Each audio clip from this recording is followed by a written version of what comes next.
D23 unveiled some amazing Star Wars news these past few days. We have The Mandalorian coming in November.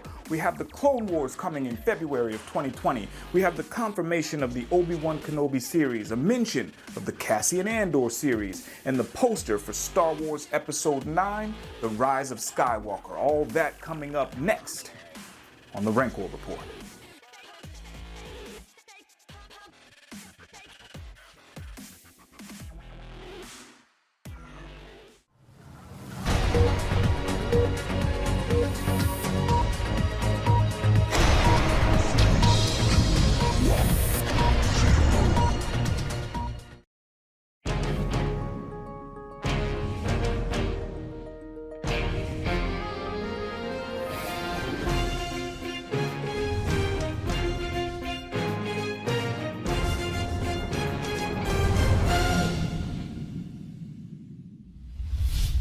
Welcome back to the Cave of Wonders, Dreamwalkers, where Star Wars lives. I am your Sith Lord Callous, and this is the Rancor Report, where we bring you what's trending in pop culture, gaming, and Star Wars news, reviews, theories, and clues. If you're new here to the channel, subscribe and hit that like button, then turn on the notifications and join the Dreamwalkers on our journey. This looks like I'm grabbing some sea cow milk, like Luke did. Anyway, the official trailer for The Mandalorian was released during D23 only a few days ago, and it was amazing. I did a reaction video, and you can watch that by clicking the link next to my head. It's magically appearing somewhere here. But why not first watch this video and then click that link and then check out my reaction video? But like I said, the trailer felt great. It felt like Star Wars, like I'm home again. It was gritty. The tone was dark and ominous. We saw Carl Weathers as the Bounty Hunters Guild leader. I believe that's the role that he's playing. We saw Giancarlo as an Imperial agent of some kind. He was flanked by Death Troopers. You saw them in the Rogue One. IG-88 seems to be partnered up with the Mandalorian, played by Pedro Pascal. And I can't wait to see that scene in full context, where IG-88 is blasting all of the stormtroopers and the Mandalorian is surrounded with no apparent means of escape. This is the Outer Rim, the wild, wild west of the Star Wars universe, and I'm all in.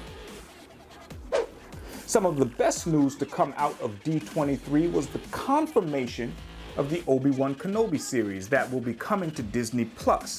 Ewan McGregor and Kathleen Kennedy confirmed on stage together that Kenobi would be coming to the streaming service in the near future. Now, hats off to Cinelinx for breaking this news last week, and the prospect of a Kenobi spin-off has been floating around for a while now. At one point, a Kenobi movie actually appeared on the Disney timeline, but this is the official confirmation coming from Kathleen Kennedy and Kenobi himself, Ewan McGregor, that he will be reprising his role as the iconic Jedi Master. I think I'm equally excited for this as I am for The Mandalorian. Dreamwalkers, let me know what you think in the comments below. Now, they claim that the scripts have already been written, which makes me wonder if they're actually repurposing the scripts from the movie that was said to be released and sort of expanding upon them for this 6 to 10 episodes we'll be getting on Disney+. This is awesome news for Star Wars as we dive deeper into the lore. I do have my concerns though, like I said before. I have to wonder where exactly this timeline will take place. Let me know again what you guys think in the comments, but logically, I think the only time frame available would be the 20 years between Episode 3, Revenge of the Sith, and Episode 4, A New Hope, placing Kenobi on Tatooine to protect Luke, sort of his overseer. We know the role. This means he could potentially see Vader, Sidious, Yoda, any of the characters from the Rebels and Rogue One, a young Luke maybe, a young Leia maybe, Han Solo, Chewbacca, Beckett, Enfys Nest, Lando, Boba Fett, Aurra Singh, the list goes on. The only one I think that should be off limits is Maul, and let me say why. That's simply because we saw the moves he made in the Clone Wars and in Rebels. But I guess if they can find a way to make it work, I certainly wouldn't be mad at seeing Maul again on the screen. The more I think about it, the potential for this series, it does get me a little bit more excited. And that excitement spills over into my next story, the return of the Clone Wars, coming to Disney Plus in February 2020. Not much more was said other than the release date, but we do know that Filoni will be picking up where he left off, which means we'll get a true sense of closure for the series. Filoni announced at the San Diego Comic-Con that we'll be getting 12 new episodes, so I can't wait to dive back into the last 6 seasons to prepare myself for some more Ahsoka Tano.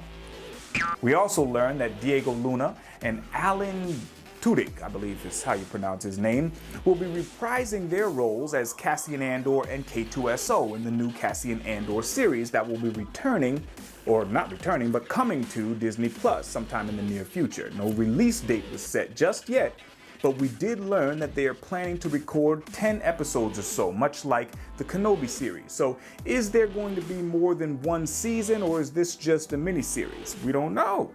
But once we do have more information, I'll be sure to update you, Dreamwalkers. And finally, the rise of Skywalker. The panel unveiled some exclusive preview footage to the D23 crowd, including Rey with a double-bladed red lightsaber and a new teaser poster.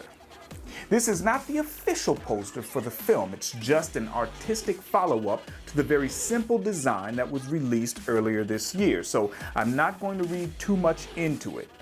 Neither should you.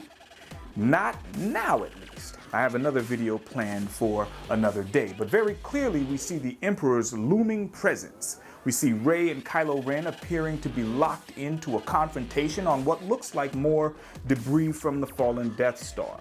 Rey still appears to represent the light side, indicated by the blue, and Kylo the dark side, indicated by the red. But this is all just the artist's interpretation. We don't really have any concrete evidence of anything except what we see in this scene. So the same could be said for Rey's double-bladed lightsaber. And again, I have another video planned for that discussion. But Kerry Russell revealed some new details about her character, Zori Bliss, stating, quote, "I can't wait for you guys to meet Zori. She's very cool and a little bit shady," end quote.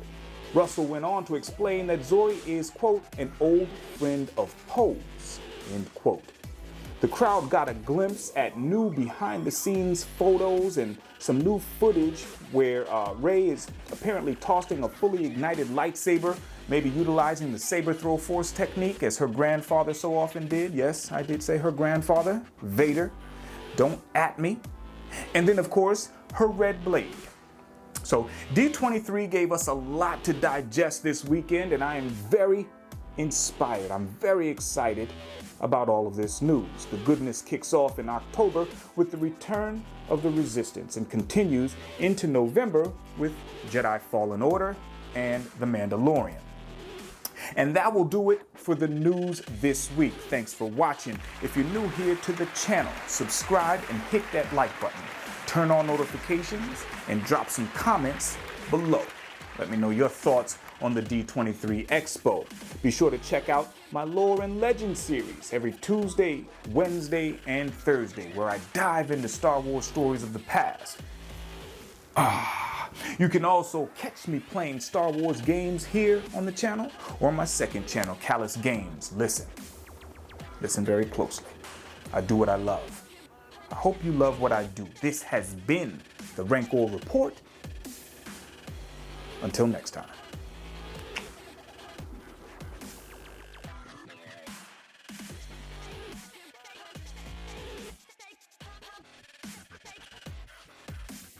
I wonder if they realize that my pen is actually Darth Vader's lightsaber.